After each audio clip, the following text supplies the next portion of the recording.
Pandemya. Nagsimula ang lahat sa panahong hindi inaasahan. Sa isang larawan na nakapost sa Facebook ng isang kaibigan na Margarita ang pangalan. Umattend ng birthday yan. Isang babae na nakasuot ng kulay kahil na bestida. May mahabang buhok, may mapupulang labi, at anime isang inchik sa namumungay niyang mga mata. Hawak ang isang palumpo ng mga bulaklak at sa labi may matamis na ngiti. Pinundot ko ang buton ng add friend, sabay gawa ng mensahe na happy birthday po. Laking gulat ko sa kanyang tugon. Thank you Tutoy, pero hindi ako may birthday, nagpa-picture lang ako. Napakamot ako sa ulo sabay sabing, Tutoy tandang-tanda ko na. Lumipas ang mga araw at patuloy ang palitan natin ng mensahe. Kwentuhan ng mga buhay-buhay. Nasasabik gumising sa umaga dahil telepono ay may mensaheng, Buongiorno, almusal na tayo, te at biskote. Hanggang sa mas nakilala kita ng lubusan, na memorya ang mga ginagawa mo araw-araw at nakaramdam ng paghanga. Nilakasan ko ang loob at tuluyan ng nanligaw.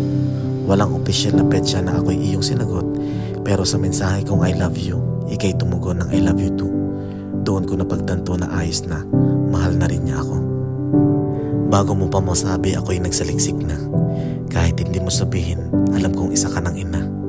Ang sabi ko sa aking sarili, bago kita mahalin ng tuluyan ay dapat unahin kong tanggapin ang iyong nakaraan.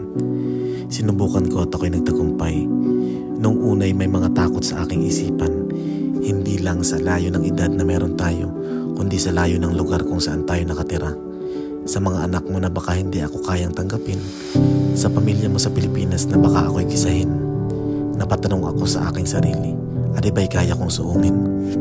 Pagkalipas ng isang taon, ikaw ay umuwi. Sa NAIA Terminal 3, ikaw ay sinundo. Ikaw ang naghintay dahil ako'y nahuli. Nakita ko ikaw sa unang pagkakataon, tulala at naghihintay. Ang aking kamay ay nangangatal habang hawak ang isang bugkos ng mga rosas. Papalapit ng papalapit, sabay kulbit. Hindi agad nakaimik at ako'y napatitig. Sambit sa aking isip, kagandang babae naman na re. Isang mahigpit na yakap ang aking natanggap, sabay sambit ng sa wakas. Isang buwan halos tayong magkasama. Dumalaw sa aking pamilya at namasyal ng kaunti sa Puerto Galera. Isang magandang panaginip na parang ayaw na natin magising, pero pag alis mo'y alam kong darating. Luhay na mutawi, ang hirap mapawi. Lumipas ang isa, dalawa, tatlo, at malapit na ang ika-4 na taon. Napapag-usapan ang hinaharap, ang mga pangarap. Lumipad ako sa gitnang silangan upang magmakasakali na makahanap ng paraan para ikaw ay masundan. Isang hindi inaasahang mensahe ang aking natanggap. Han, pupunta kami ni John Paul dyan sa Dubai, pa-birthday niya sa akin. Ako'y hindi naniwala dahil sa iyong personal na mga suliranin. Pinakita ang katibayan at puso ko'y nagtalunan. Mapapa-thank you Lord ka na lang talaga dahil pagkatapos ng 340 araw, ikaw ay muling masisilayan. Sa dinami-rami ng ating mga pangarap sa wakas ay may natupad na. Aking biro sa iyo, ito'y isang linggong pag-ibig. Lambingan now, iyak later. Pero salamat pa rin sa Panginoon dahil nagkaroon ng pagkakataon na ikaw ay muling makasama. Salamat din kay Tutoy John Paul dahil sa kanya, hindi lang ang ina ang masaya, pati na rin si Kuya Michael.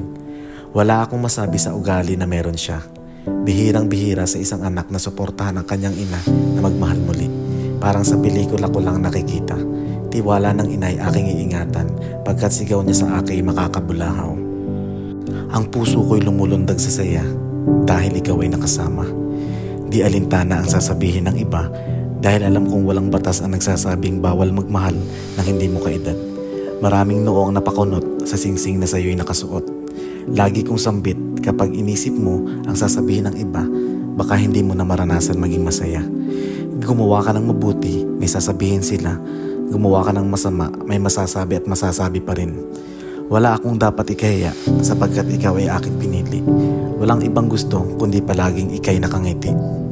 Hanggat ako'y nabubuhay, ikay aking aalagaan. Mapapait mong nakaraan ay kakalimutan. Hindi porkit ikay nasaktan noon, yun na ang katapusan.